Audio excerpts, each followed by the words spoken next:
Masyarakat Indonesia atas informasi hoaks atau berita palsu saat ini cukup tinggi.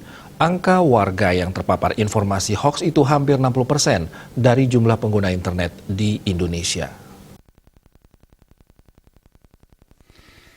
Ini merupakan hasil survei Masyarakat Anti Fitnah Indonesia, Mafindo. Pemeriksa fakta senior Mafindo, Dedi Helsianto menyampaikan, angka warga percaya dengan berita palsu itu setiap tahunnya terus mengalami peningkatan, sehingga bisa dibayangkan ketika itu bisa berkembang.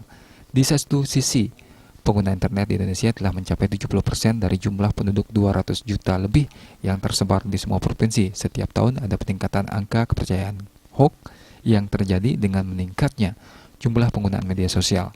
Sementara hanya beberapa persen warga Indonesia saja yang mampu mengenal hoax.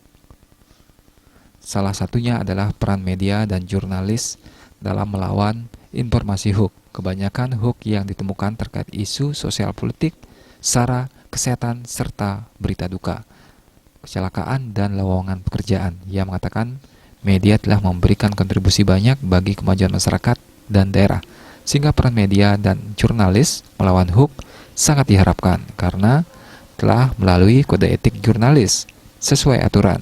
Tidak ada berita hoax yang dibuat oleh media. Oleh sebab itu, sangat diharapkan peran media dan jurnalis dalam memberikan edukasi kepada masyarakat untuk melawan penyebaran informasi hoax di era digital saat ini. Bali Post melaporkan.